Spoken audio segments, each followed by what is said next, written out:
Odette Morgan.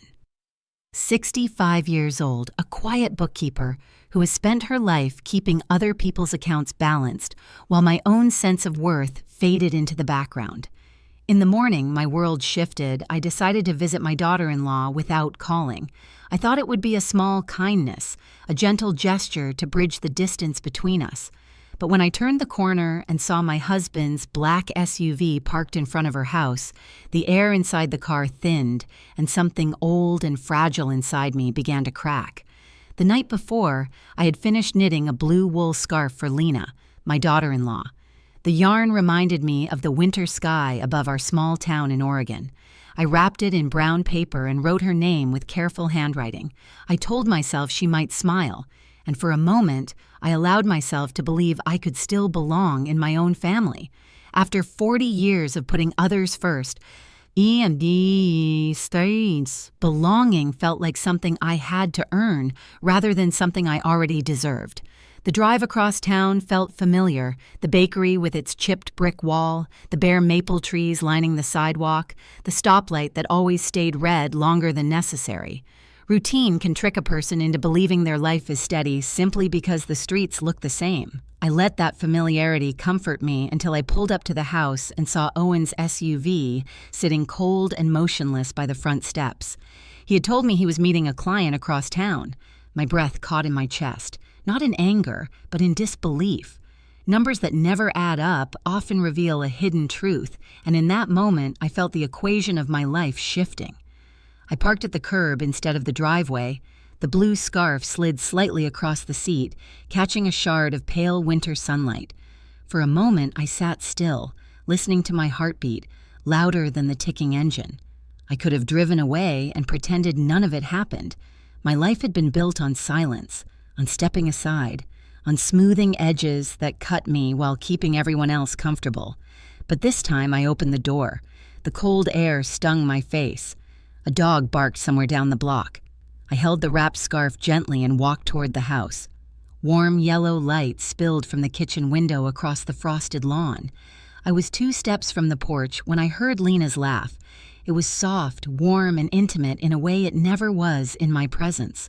I froze, then shifted toward the side of the house, standing just below the window, close enough to hear without meaning to listen. "Nice of you to finally show up," she said lightly. "I thought your wife might have found a way to keep you home." Wife. That word landed hard. Owen's voice followed, calm, familiar. "As long as Connor does not notice anything, we are fine." Connor, my son. The boy I had held through childhood fevers. The man I still prayed for every night. The blue scarf slipped from my hand.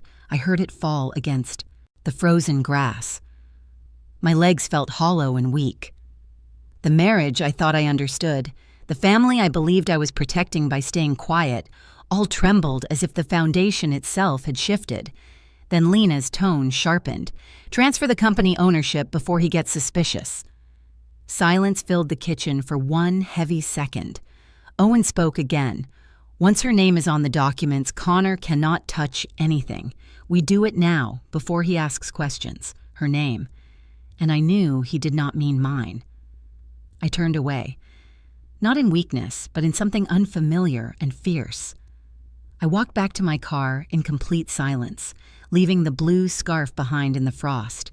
That morning was not only the end of the life I thought I was holding together, it was the beginning of the story I am finally ready to tell. If stories about quiet injustice, calm justice, and women finding their strength resonate with you, tap like, subscribe, and turn on the notification bell. Your support helps me continue sharing these hidden corners of women's lives that deserve to be heard. The drive back home felt like moving through thick glass. The steering wheel was steady beneath my hands, yet I could not feel my fingers. Houses blurred together on either side of the road. I caught the shape of a child on a bicycle, a woman taking out trash, a delivery truck pulling away from a driveway, but none of it registered as real.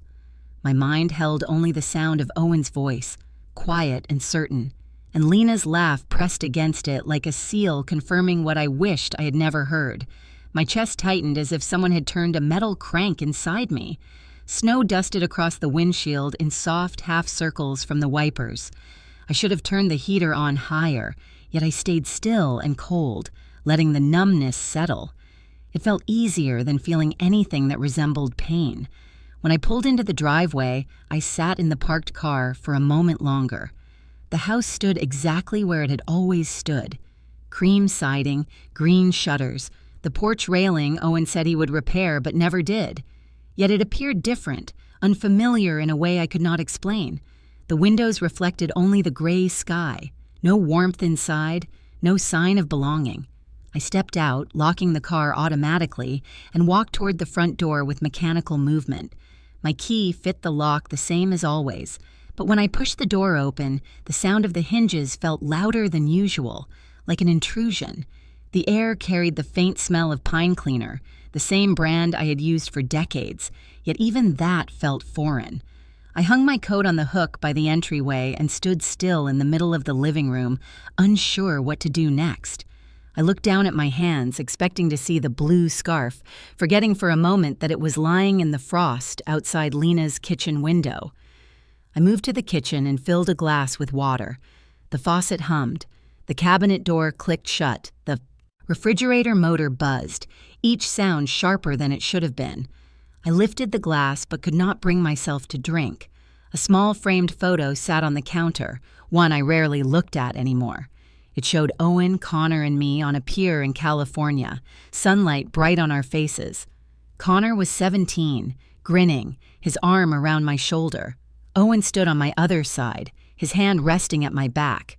I remembered feeling proud. I remembered believing we were a family that would hold. Now the picture looked like a stranger's memory. Time passed, though I could not tell how much. The doorknob clicked behind me, followed by the sound of boots against the floor. I did not turn until Owen's presence filled the doorway. He walked toward me with casual ease, loosened his scarf, and leaned down to kiss my forehead. The scent reached me before his lips did. It was light, floral, and unmistakably wrong. Lena wore that fragrance at Thanksgiving. My skin tightened. Owen pulled back and looked at me as if nothing had shifted in the world. His voice was soft, practiced, familiar. He asked if I was all right. I nodded once, not trusting speech to come out steady. He draped his coat over a chair and began talking about traffic and a meeting that had run late. Each word slid through air that felt too heavy to hold them. I excused myself and went to the laundry room, closing the door gently. The quiet allowed me to breathe again. My heart thudded against my ribs, slow and strained. I leaned against the washer, letting the cool metal steady me. A sentence formed in my mind, clear and sharp, like a truth I had always known but never spoken. They believed I would stay silent, just as I had for 40 years. The thought settled deep, both painful and clarifying. Silence had been my way of keeping peace, yet peace had not grown from it, only erasure. The phone rang, cutting through the quiet. I stepped into the hallway and answered without checking the screen. Connor's voice came through, tight with impatience. He asked why I was upsetting Lena. The accusation struck me harder than any confession at the window. I opened my mouth, ready to tell him where I had been, what I had heard, what truth sat like ice beneath my ribs. The words pressed forward. Yet something in me hesitated. If I told him, would it break him, or would it bind him tighter to the lie? My son had always wanted to see good in his father, even when that belief cost him. I closed my eyes and told him I was fine, that nothing was wrong. He sighed, thanked me for understanding, and hung up before I could add another word. The silence after the call was heavier than before. I walked to the back door and looked into the yard. The garden beds were dormant under winter soil, the bird bath ringed with frost, the wind chimes still. I pictured the blue scarf lying on frozen grass miles away. I did not reach for my keys to retrieve it. Leaving it there felt like acknowledgement, a small surrender, a boundary. I stood in the quiet of my own home, recognizing it as the first step into a life I had not yet learned to name. That evening, the house remained quiet, yet the silence no longer felt neutral. It pressed against me with weight, filling the rooms like a fog that blurred edges and distorted memory. I moved slowly through the hallway and into the bedroom, letting my hand trail across the quilt I had stitched years ago. The pattern of dark blue squares once reminded me of calm waters, but now it stirred something more complicated. My gaze drifted toward the space beneath the bed. A familiar outline rested there, barely visible in the dim light, and something inside me tightened. I sat on the edge of the mattress, letting the stillness settle before reaching down to slide the old metal box forward. Dust brushed against my fingers. The lid remained closed beneath my palm. I stayed there, suspended between past and present, unsure whether opening it would anchor me or undo me. The texture of the metal under my hand pulled me backward through time. I was 22 again, standing in a borrowed lace dress on the church lawn. Owen held my hands, his smile wide despite the worn suit he wore. The air smelled of lilacs and fresh paint because the community had touched up the chapel just days before. My shoes were a half size too big, gifted by a cousin who said I could pad them with tissue. My mother cried softly, though I could not tell whether it was joy or worry. We were young and broke, with a borrowed car and a single suitcase between us, yet I remembered believing that love would be enough to fill every gap. The photographer asked us to stand beside the white fence. Owen leaned close and whispered that he would build a life worthy of me. I believed him without question. His ambition felt like a promise, and I thought loyalty meant holding it for him until he could carry it himself. The room returned, yet the memory did not fade entirely. It wove itself around the present like thread looping through fabric. I leaned back against the headboard, letting another memory rise. We were newly married, living in a cramped apartment above a hardware store. The walls rattled when trucks passed and winter winds slipped through the windows. Owen worked long hours trying to sell ideas that rarely paid. I kept the books for a small accounting office, balancing ledgers and calculating payroll while bringing home leftover sandwiches from the shop downstairs. At night, I would sit at the kitchen table, sorting receipts while Owen sketched plans for the business he insisted was coming. He said all he needed was one chance and someone to sign the papers. Banks refused him because he had no credit history, no collateral, no references. I remembered the desperation in his eyes when he asked if I would sign instead. He said it would just be temporary until he proved himself. I signed without hesitation, believing I was supporting a dream we shared. The memory dissolved into the present once more. The box remained in my lap, heavy and cold. My thumb traced the dent on the corner, a mark from a move we made years before. I thought about the early years of the company when we worked from our kitchen, filing invoices beside stacks of dinner plates. Owen shook hands with clients while I balanced the books, filed taxes, and learned the language of business through necessity rather than schooling. People praised him for his confidence, yet none of them saw the nights I stayed awake reconciling numbers. They congratulated him when the company finally grew, when earnings doubled, when employees joined. I remembered listening from the hallway as he told someone that he had built everything from the ground up. I had felt pride then, not resentment. I believed being unseen was the same as being supportive, and that invisibility was a form of love. The box's weight shifted slightly, and I felt the urge to open it, yet my hands stayed still. I breathed in slowly, letting memory continue its quiet pull. There was a day, years after the company became stable, when Owen asked me to sign another document. He said it was a technical adjustment, paperwork needed for a new contract. I signed again, trusting him, believing the request was simple. Only later did I learn that the adjustment kept the business under my ownership. He never told me. I never asked. The revelation came through a stray letter that mentioned my name, not his. Beside the title of majority owner, I remembered folding the letter and placing it inside this very box, unsure what to make of it. At the time, it felt like a small detail, unimportant compared to harmony. Now it felt like a key I had forgotten I carried. I closed my eyes and let the present return fully. The bedroom was dim, the air steady, the box unopened. My hand rested on the lid, yet I made no effort to lift it.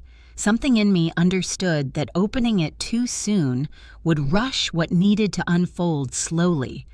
Grief, betrayal, clarity, all require pacing. I slid the box back beneath the bed, not out of fear, but preservation. Rising to my feet, I steadied myself and stood still in the center of the room.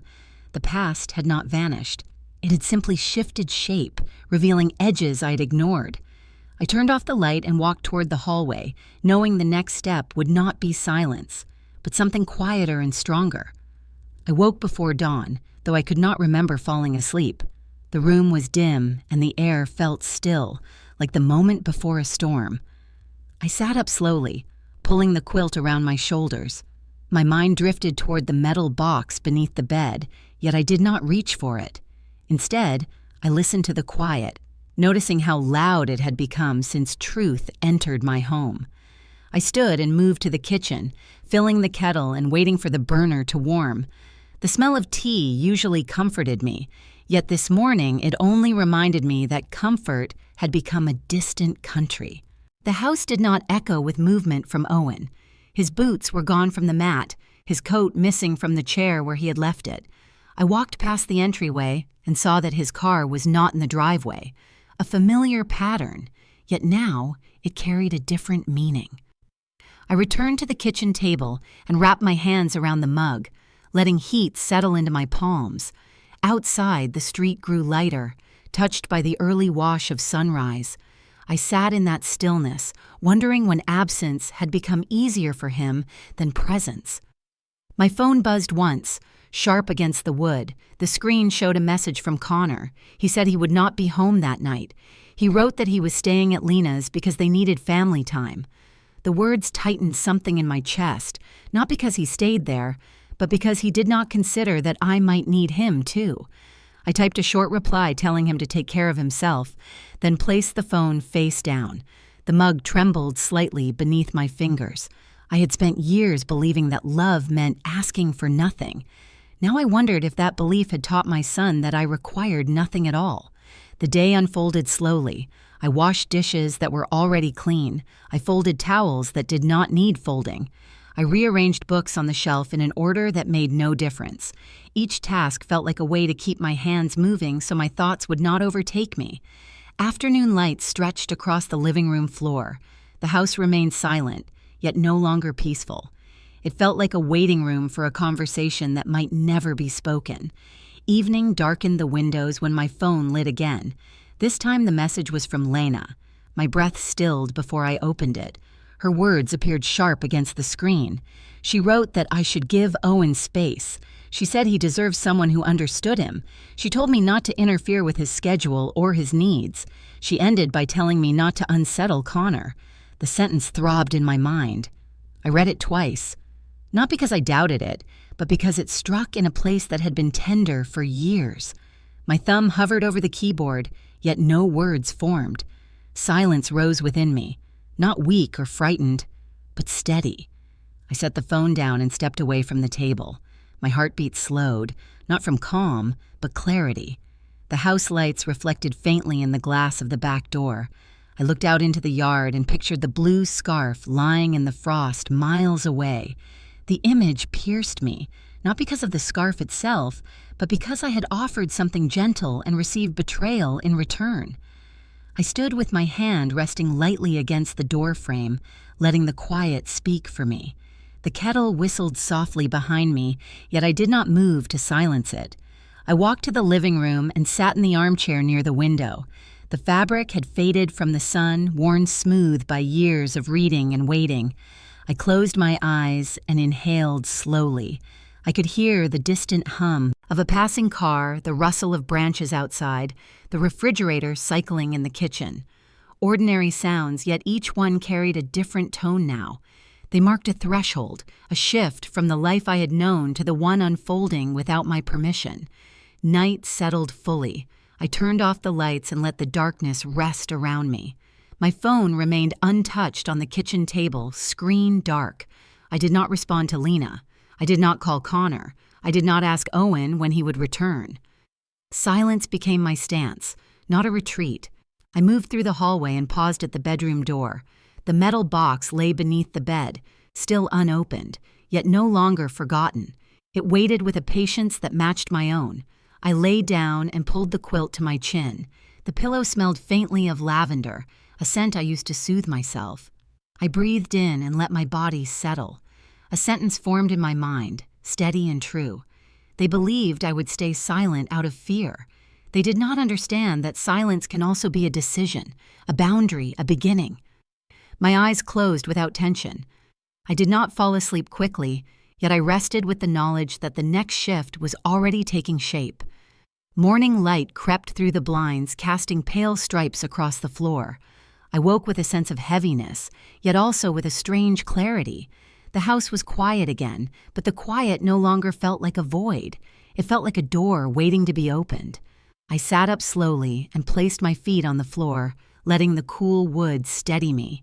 My eyes drifted once more toward the space beneath the bed. The metal box waited as if it knew its time had come. I knelt and reached under, pulling it forward. Dust clung to the lid. My fingers hesitated only for a breath. Then I lifted it and set it on the quilt. Sitting on the edge of the bed, I opened the box. The hinges creaked softly. Inside, papers lay stacked in careful order, yellowed at the edges but preserved. My breath deepened as I lifted the first folder. The contract for the company was inside, typed in an old format from decades earlier. My name appeared first. I stared at the lettering, remembering the day I signed, believing I was helping Owen begin a life that would include us both. The ink had not faded. My signature looked younger than I remembered ever being. I traced it with my eyes, feeling how permanence can arrive quietly, unnoticed. Beneath it lay ownership documents, notarized and sealed. My name appeared again, not as witness, not as co-signer, but as owner. I felt the weight of that reality settle around me. All those years I believed I was supporting someone else's dream. All those years I thought I was standing behind him. Yet the paper told a different story. I turned the page slowly, letting the truth unfold at its own pace. Further down, I found folders marked with loan agreements. Each loan bore my name, each approval made possible because of my credit, my employment history, and my reliability. I remembered the nights I sat at the kitchen table, filling out forms while Owen promised that everything would be temporary.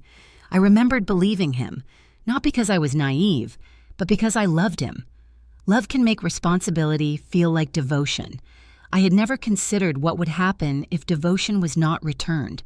I set the papers beside me and exhaled.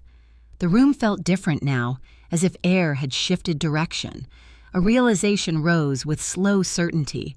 Without my signature, nothing could be moved. No ownership could change hands. No assets could be transferred. Owen could stand in any room he wished, whisper any scheme to Lena, plan any betrayal he thought he controlled, but none of it could happen without me. The knowledge did not bring triumph. It brought something deeper, steadier, and quieter, a foundation I did not know I still possessed. I gathered the documents into a neat stack again, not rushing, not trembling. Each page revealed a piece of a history I had forgotten belonged to me. The company had grown on my labor as much as his. My calculations had held it stable. My signature had allowed it to exist.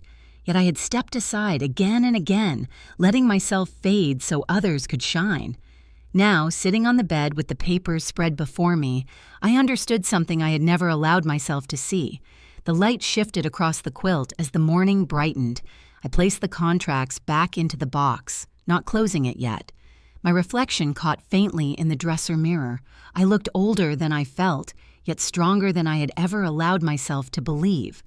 The house was still quiet, but it no longer pressed against me. It held space instead, waiting to see what I would choose. I stood and carried the box to the kitchen table. The wood felt solid beneath it.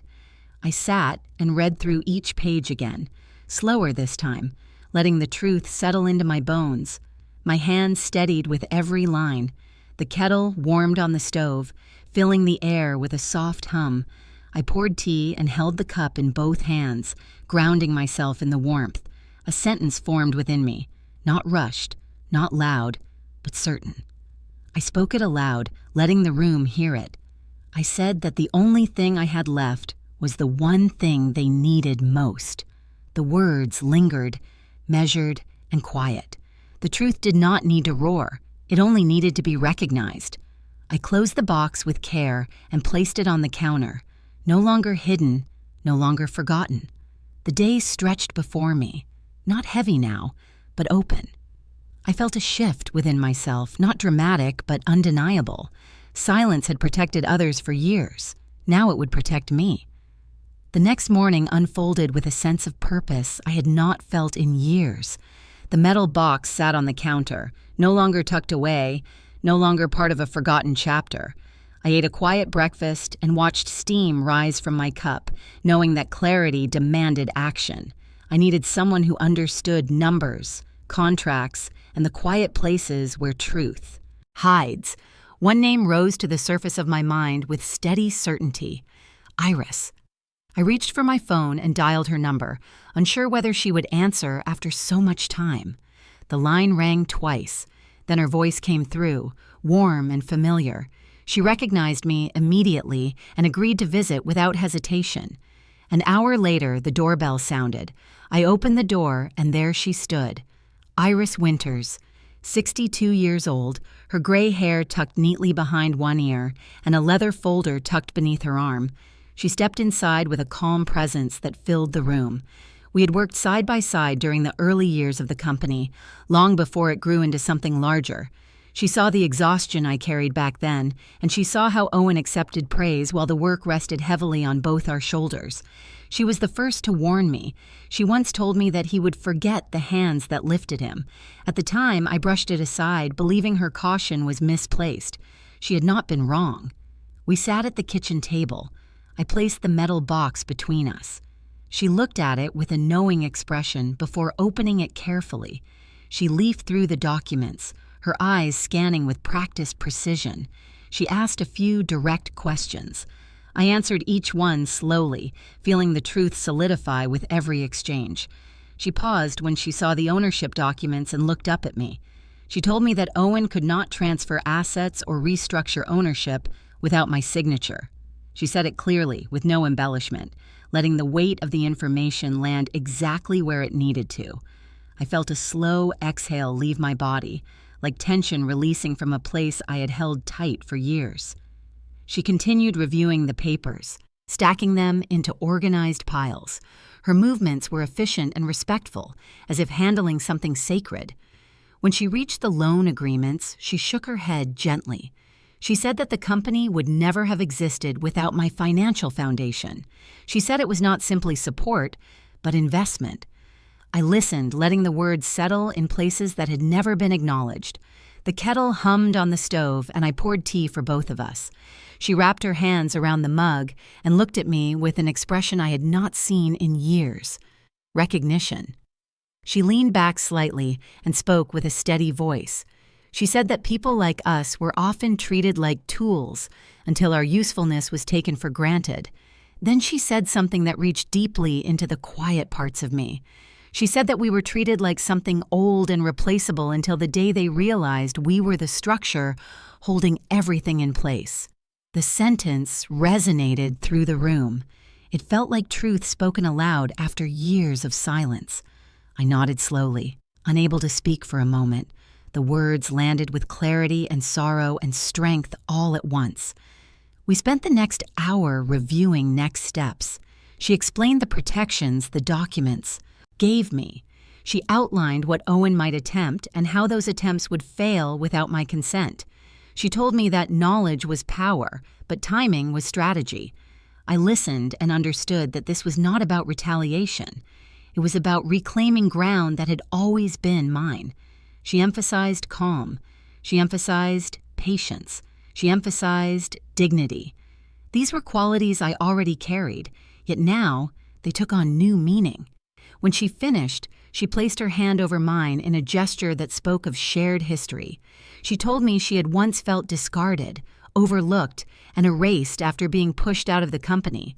She said she rebuilt her life by recognizing her own worth rather than waiting for someone else to name it. Her presence reflected something within me, like a mirror held steady. I saw my life in her words, and I saw a pathway forward that did not require shouting or confrontation. It required stillness paired with truth. We walked to the door together. Before leaving, she turned to me and repeated that I held the foundation. She told me that strength does not always declare itself. Sometimes it simply stands. I watched her walk down the path toward her car, feeling a sense of alignment settle into place. The house was quiet again, but the quiet felt different now. It felt like an ally. I returned to the kitchen and placed the documents back into the metal box, not to hide them, but to keep them ready. I set the box on the shelf where it remained visible, a reminder of what had shifted. My breath moved evenly. My heartbeat felt steady. The day stretched ahead, not uncertain, but open.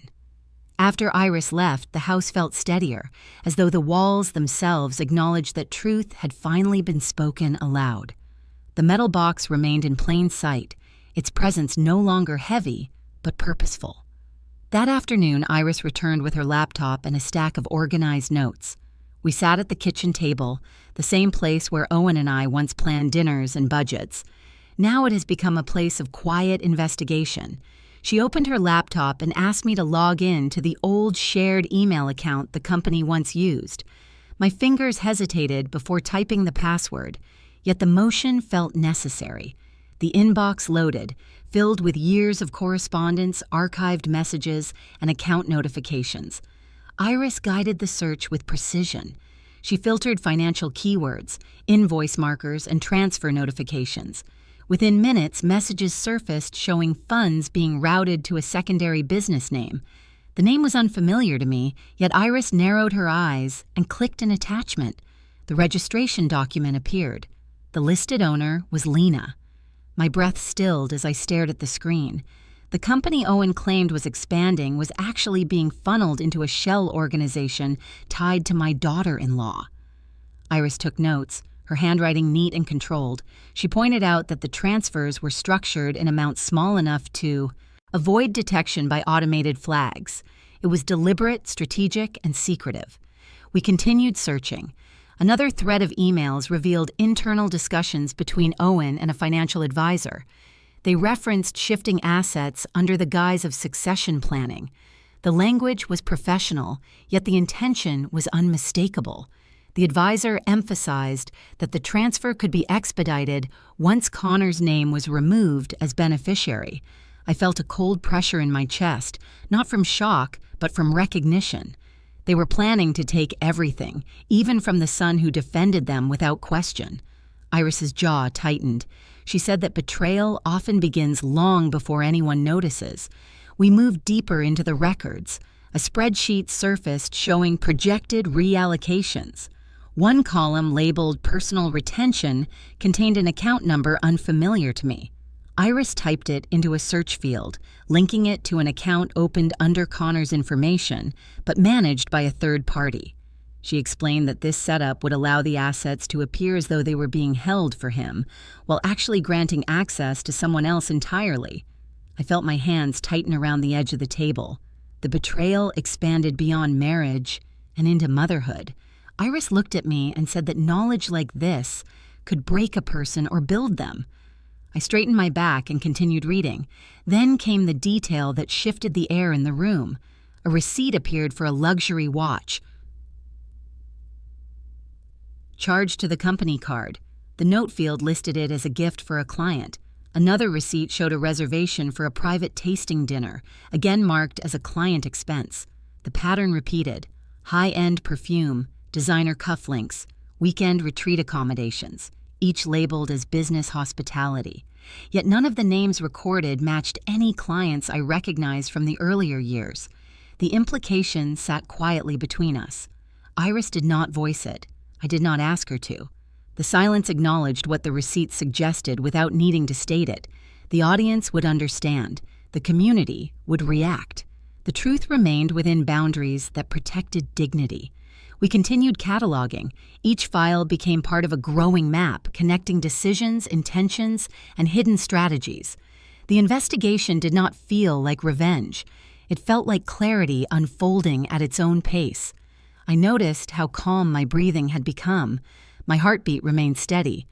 Iris commented that most people crumble when they learn they have been deceived. She said that my steadiness would be to my advantage. I nodded and continued reading, line by line, letting information anchor itself rather than overwhelm me. When the last document was saved, Iris closed her laptop and rested her hands flat on the table. She said that the evidence was enough to halt any transfer attempts, protect the company, and reveal the truth if needed. She reminded me that timing mattered. She said that my silence had once been an erasure, but now it could be a strategy. I looked toward the metal box, feeling the weight of ownership settle in a different way. It was no longer a burden, it was a foundation. I walked her to the door. Before leaving, she told me that truth often arrives quietly and that power does not always raise its voice. When she stepped outside, the air felt crisp and clean. I returned to the kitchen, sat down, and folded my hands. A thought rose within me, clear and unwavering. I now held proof, not only of their intentions, but of my own worth. And this time, I would not look away from it. Evening settled across the neighborhood as the sky shifted into muted shades of violet and gray. I sat in the living room, the documents stored safely in the metal box nearby, and listened to the steady hum of the house. The quiet no longer felt heavy. It felt intentional. I picked up a book without opening it and held it in my hands, letting the weight remind me of steadiness. The investigation with Iris had revealed enough truth to shift the ground beneath everything I once believed. Now the next movement belonged to them, not to me. I waited without tension, knowing that silence often draws out what people intend to hide. Headlights swept across the front windows, a car door shut, then another. Footsteps approached the porch with determined rhythm. The doorbell rang, sharp and insistent. I stood and walked toward the entryway, feeling my breath remain calm and even. When I opened the door, Owen and Lena stood on the porch. Their expressions were rehearsed, composed in a way that attempted confidence. Owen stepped forward first, his jaw set and his shoulders squared. Lena stood slightly behind him, her eyes darting past me into the house as though she were measuring the space she assumed she would soon inhabit. I stepped aside without speaking and let them enter. The air shifted as the door closed behind them. Owen moved into the living room and turned to face me. Lena remained near the doorway, her arms folded tightly across her chest. I stayed standing, letting the silence settle before either of them spoke. It was Owen who broke first. His voice carried forced patience, stretched thin by urgency. He said that he needed me to sign new documents. He said that the transfer was necessary. He said the company required restructuring. His tone held the assumption that I would comply, as I always had. I remained still, letting the quiet widen between us. He continued, saying that delay would cause complications. His words sharpened with irritation. He stepped closer and lowered his voice, as though secrecy could force obedience. Then he spoke the sentence that revealed the truth of his intentions. He told me that if I did not sign, I would lose everything. The words hung in the air like a blade suspended above a still surface. I looked at him and felt something inside me settle into clarity. My voice was steady when I answered. I told him that I had already lost everything. The sentence left my mouth without anger. It carried truth, not accusation. Owen blinked in surprise, taken aback by the calmness rather than the words themselves. He opened his mouth to respond, but no words came. Lena stepped forward then, her expression tightening. She said that I was being unreasonable. She said that I did not understand business. She said that I was standing in the way of progress. Her voice rose slightly, cracking at the edges. I watched her without reacting, letting her words fall away untouched.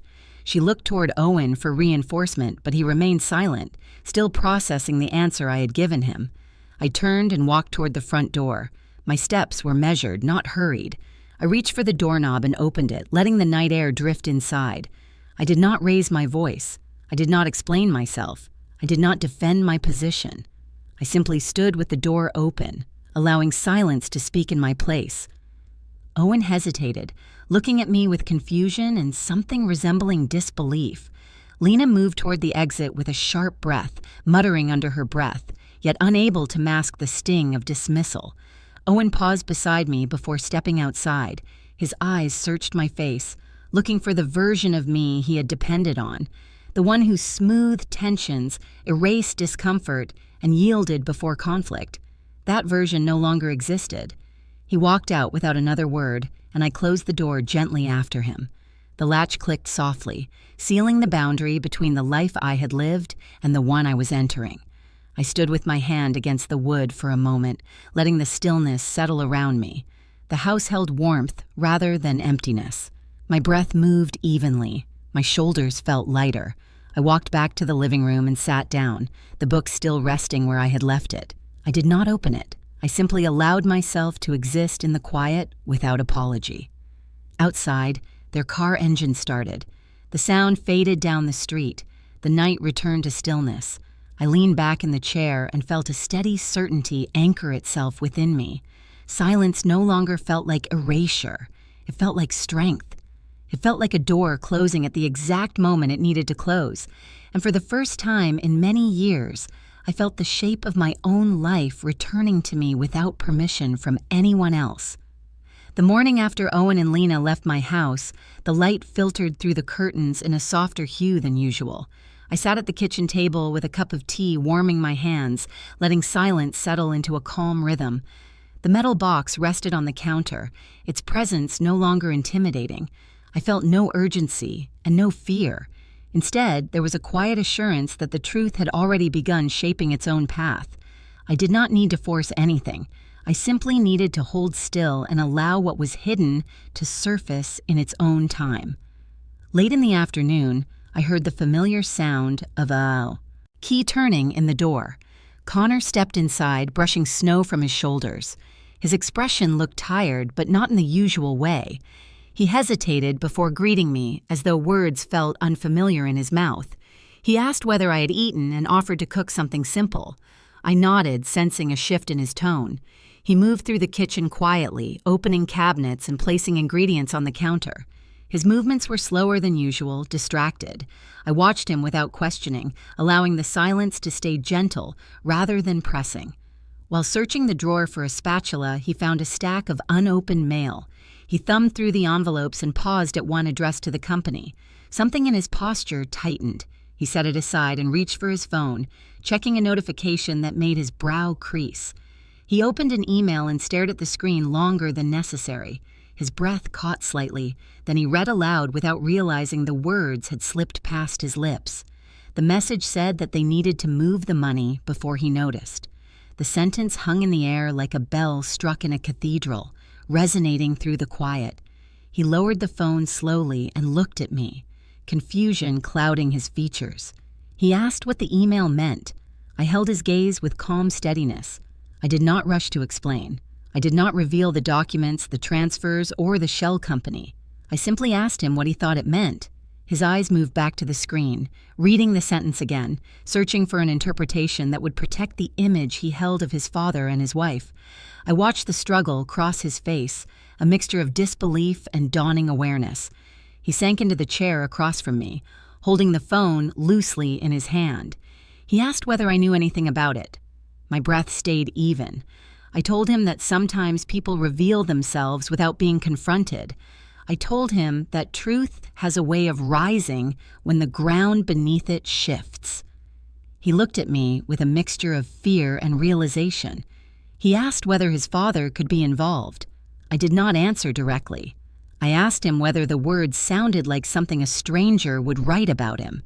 He closed his eyes for a brief moment, processing. When he opened them again, the first crack of understanding appeared. He stood and paced the kitchen, running his hand through his hair. He spoke about loyalty. He spoke about trust. He spoke about how he had defended them, believing it was his responsibility. His voice wavered, cracking with something deeper than anger. It was grief. I listened without interrupting. I let him speak through the unraveling of a belief he had held for years. When he finished, he sat again, shoulders slumped, as though the truth had weight and he had not yet learned how to carry it. He asked me directly if there was more he needed to know. This was the moment when evidence could have shattered him entirely. The box held enough proof to tear the remaining fabric of his trust. Yet I looked at him and saw the boy who once held my hand crossing the street. I saw the young man who stayed awake studying while I made him late-night tea. I saw the son who wanted to believe that love was solid. I chose to protect what still remained unbroken. I told him that understanding comes in stages and that rushing it can cause harm. I told him that sometimes the heart needs time to adjust before the mind can accept the truth.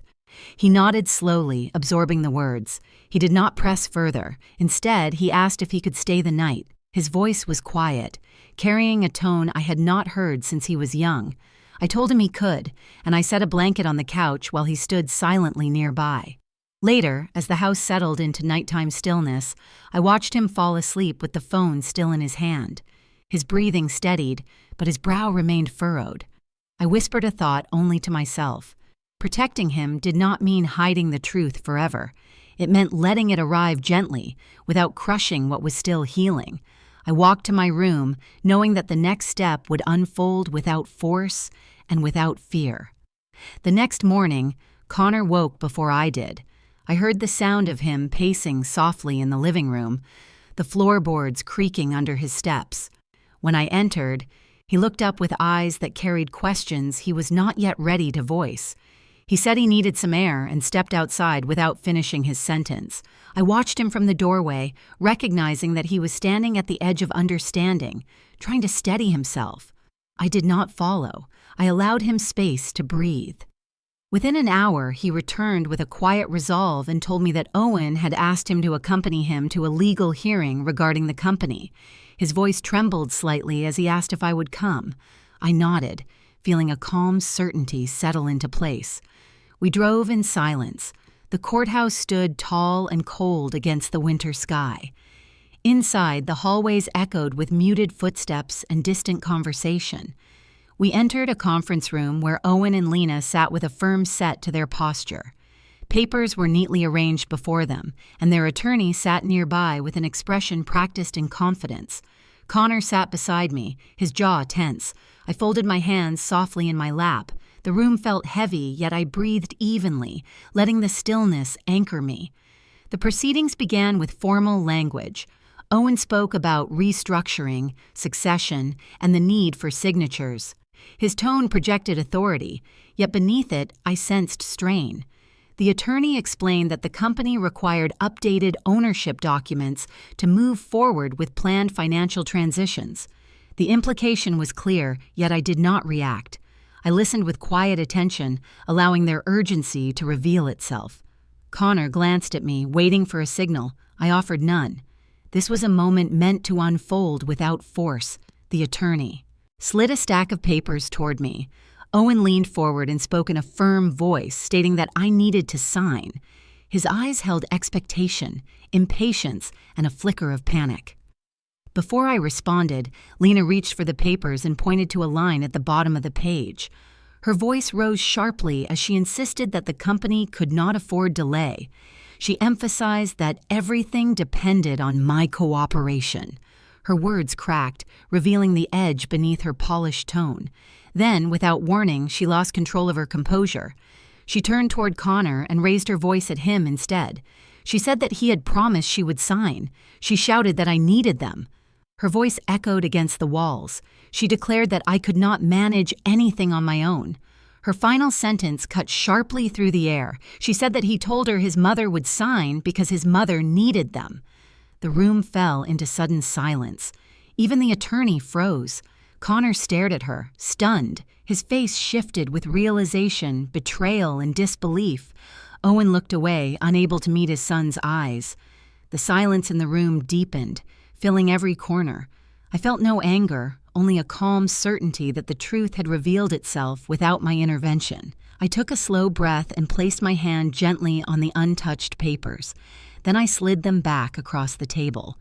My voice was quiet when I spoke, yet it carried through the room with clarity.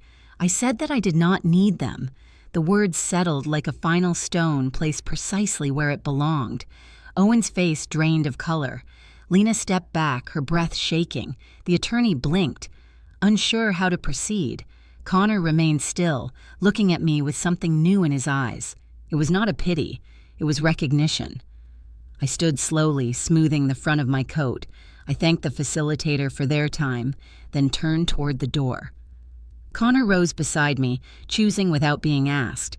We walked out together, leaving the papers untouched on the table. Behind us, chairs shifted and voices murmured, but none of it mattered. The hallway felt brighter than when we arrived. Each step carried a quiet strength.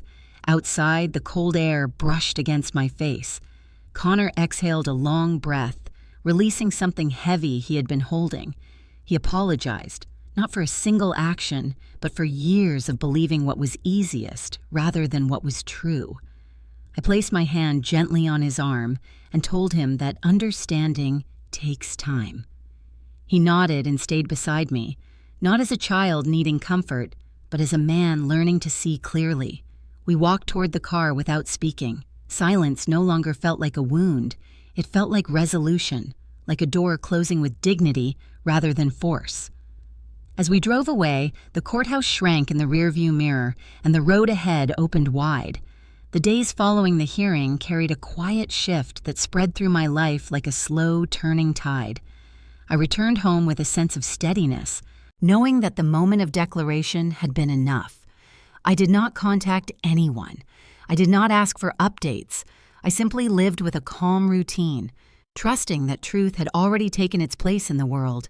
The metal box remained visible on the shelf, yet I no longer needed to open it. Its presence served as a reminder of what had changed, not what remained uncertain. By the end of the week, the first ripple reached me. The company issued an internal notice announcing a temporary suspension of executive authority. Owen was relieved of control pending legal review. The language was formal, measured, and precise. There was no anger in the words, only structure. I read the notice once and placed it on the table. My breathing stayed even.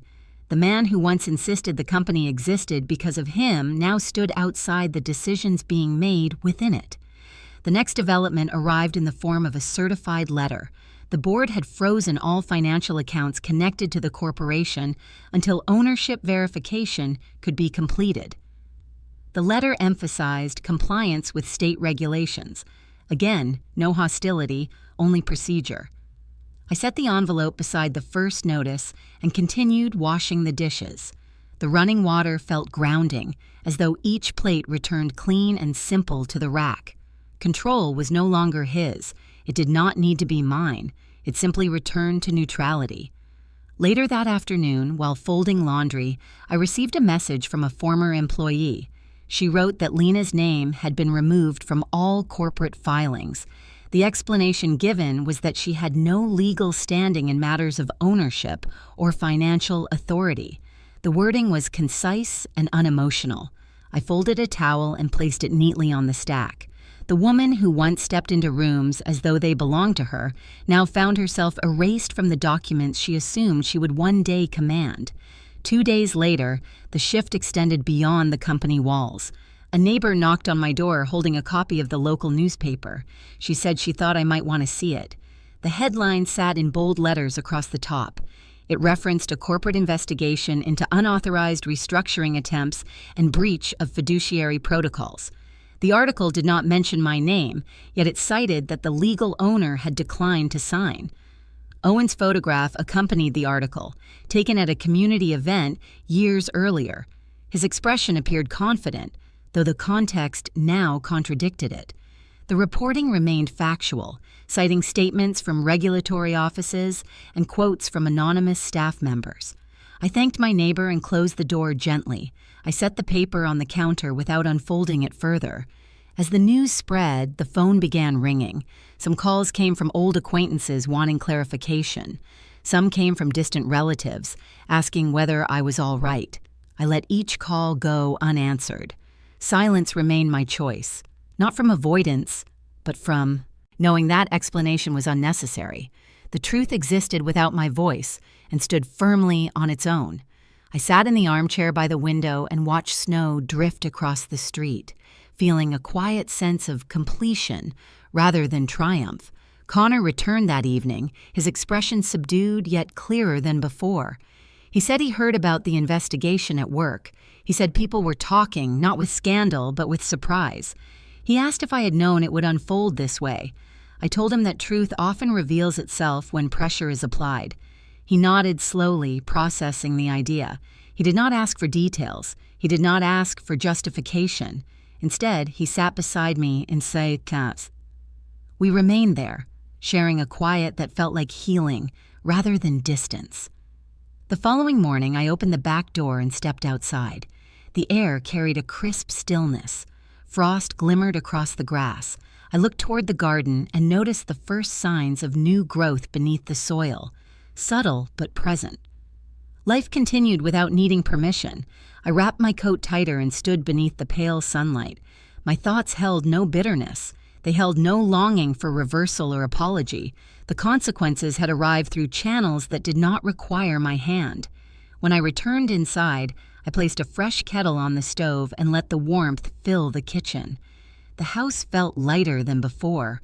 The walls no longer echoed with absence, but with space. I sat at the table and wrapped my hands around the mug, feeling the heat soak gently into my palms. The world outside continued shifting, yet inside I felt stillness, dignity, and a sense of reclaiming that did not need celebration. The week after the newspaper article, the house felt different. It no longer carried the echo of a life that required endurance. Instead, it felt like a space that had finished its purpose. I moved through each room with a calm awareness, noticing how the walls held memories that no longer belonged to the present.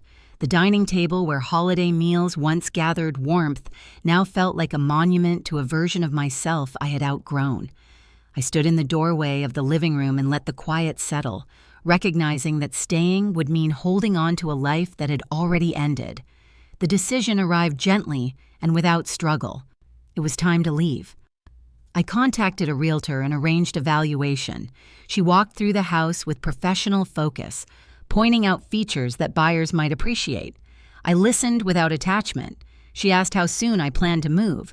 I told her that I was ready. Her eyebrows lifted slightly, sensing the certainty in my tone. By the end of the week, the listing went live. Families came to view the property, walking through the rooms with curiosity. I watched from the porch, feeling no ache, only release. When the offer arrived, fair and uncomplicated, I accepted. There was no ceremony, no hesitation. The house that once defined my life would now begin a different story without me. Packing unfolded slowly, not rushed, yet not sentimental. I organized belongings into boxes, giving away more than I kept. Items that once felt essential now seemed like remnants of a life that no longer needed representation.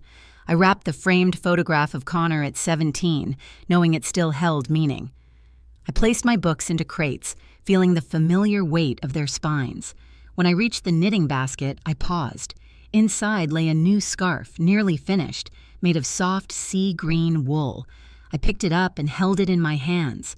The stitches were even and steady. For the first time, the scarf was not meant for someone else. I had been knitting it without realizing it belonged to me. On a moving day, the sky stretched clear and pale. The movers loaded boxes while I stood in the doorway one last time. The house felt empty, yet not lonely. I walked through each room briefly, not to mourn, but to acknowledge. In the bedroom, the space beneath the bed was bare. The metal box had been packed carefully and placed beside my suitcase. In the kitchen, the counter where it once rested looked clean and quiet. I turned off the lights and locked the door, feeling a gentle finality. I placed the key in an envelope for the new owners and left it on the porch railing. The drive to the coast took 2 hours. The landscape shifted from neighborhoods to open stretches of road lined with evergreens. The air grew saltier as I approached the shoreline. The apartment building stood on a small rise overlooking the water. The realtor had shown it to me the week before. The moment I stepped inside, I felt something ease in my chest. The windows framed the ocean, and the sound of waves reached the walls with steady rhythm. The space was smaller than the house, yet it felt expansive in a different way. It did not hold history. It held possibility. I unpacked slowly, placing only what felt necessary. The metal box went into a drawer, not hidden, yet no longer central. I set the kettle on the stove and brewed tea, carrying the mug to the balcony. The air was cool, touched by the scent of salt and distant pine. I wrapped the sea green scarf around my shoulders and felt its warmth settle against my skin. It fit as though it had always been meant for me. The waves rolled in steady intervals, and gulls circled above the water. I breathed in deeply, letting the moment rest inside me. As evening settled, I sat in a chair by the window and watched the horizon shift from gold to blue. I thought about the years spent holding a life together through silence, believing that endurance was the same as love. I thought about the discovery that strength can arrive quietly, without announcement. I thought about the way leaving does not always mean loss. Sometimes it means returning to oneself. The scarf rested against my collarbone, soft and warm. It felt like a promise I had finally kept for myself. The night deepened and the waves continued their steady rhythm. I turned off the lights and let the darkness settle gently around me. Silence no longer felt like something taken. It felt like something chosen. I lay down in my new bed, listening to the distant ocean. My heartbeat matched its cadence, calm and steady. I closed my eyes, knowing that healing does not always arrive loudly. Sometimes it moves in tides, reshaping the shore without force. The first morning in the new apartment unfolded with gentle quiet. I woke to the sound of waves rolling against the shore, steady and unhurried. Light filtered through the curtains in soft ribbons, and the breeze carried a faint scent of salt through the open window. I sat up slowly and wrapped the sea-green scarf around my shoulders. Its warmth settled against me like a reminder that I had finally chosen something for myself. The kettle whistled softly in the kitchen, and I poured tea into a simple ceramic mug. I stood at the balcony and watched the horizon stretch wide and open. The world felt spacious in a way I had not experienced in many years. I spent the day arranging books on shelves and placing fresh flowers into a glass jar. The apartment felt calm and uncluttered, holding only what I needed and nothing more. In the afternoon, I walked along the shore, letting the sand shift beneath my feet. The ocean moved with a rhythm that reminded me that life continues forward even after it breaks. I returned home and sat in the chair by the window as the sky turned amber and then deepened into the shades of early evening. For the first time in a long while, I felt present in my own life rather than surviving inside it. 2 days later, there was a knock on the door. I opened it to find Connor standing there holding a paper bag with pastries from a cafe we used to visit when he was a child. His eyes looked softer than they had in years, and his shoulders carried a quiet humility. I stepped aside to let him in. He placed the bag on the counter and stood for a moment searching for words. When he finally spoke, his voice was steady yet filled with emotion. He said he had been wrong. He said he now understood more than he ever expected to. Then he thanked me for protecting him. The words reached me with a gentleness that felt like healing. I looked at him and simply smiled. I did not tell him he had nothing to apologize for. I did not tell him that love makes people believe what they need to believe. I let the moment be what it was, honest and unforced. He sat at the table and we shared tea and pastries while the ocean breeze drifted through the room. We did not talk about Owen. We did not talk about Lena. We talked about music he rediscovered, a recipe he wanted to learn, and a book someone had recommended to him. The conversation unfolded with ease, free from tension and expectation. When he stood to leave, he hugged me without hesitation. His embrace felt grounded, not hurried. He said he would visit again soon and asked if there was anything I needed. I told him I had everything I required. He nodded, understanding the deeper meaning behind the words. I walked him to the door and watched him descend the steps toward the parking lot. The evening light touched his face, and I saw a version of him that was growing in responsibility and self-awareness. When his car pulled away, I felt no emptiness. I felt peace. The days that followed passed gently. I settled into a new routine filled with small rituals: morning tea on the balcony, long walks by the water, evenings spent knitting or reading. Sometimes the tide reached higher and sometimes it pulled back, yet its rhythm remained dependable. I realized that healing does not always arrive with grand declarations. It comes through quiet moments where the heart releases what it carried for too long. I no longer felt defined by betrayal or silence. I felt shaped by resilience, steadiness, and the quiet decision to choose myself. One afternoon, I sat at the water's edge and watched gulls circle above the shoreline. Children laughed in the distance while dogs chased drifting foam. The sky reflected soft shades of lavender and silver. I breathed deeply and let the air settle into my chest. I remembered the years when silence meant erasure. I remembered the moment when silence became strength. A thought rose within me with clarity. It echoed through my mind with the weight of truth. Not all silence is weakness. Sometimes it is the deepest form of strength. When I returned to the apartment, the sun traced a warm glow across the floor. I placed the completed sea green scarf neatly on the armchair. It no longer represented loss. It represented reclamation. I lit a small lamp and sat by the window, watching the last light fade behind the horizon. The world outside softened into twilight, and the ocean continued its steady song. My heartbeat matched its cadence, calm and sure. I closed my eyes briefly and felt a sense of wholeness settle through me. As night arrived, I opened the balcony door and let the cool air drift into the room. The moonlight shimmered across the water, casting a gentle reflection that stretched toward the shore. I stood at the railing and felt the quiet power of a life rebuilt without noise or spectacle. I whispered the truth aloud, letting the words belong to the night. Not all silence is weakness. Sometimes it is the deepest strength. If you have ever lived through something that changed you quietly, or if you have ever rebuilt yourself without applause, I invite you to share your story. If you have felt unseen and found your voice again in calmness instead of chaos, leave a comment and let others know they are not alone.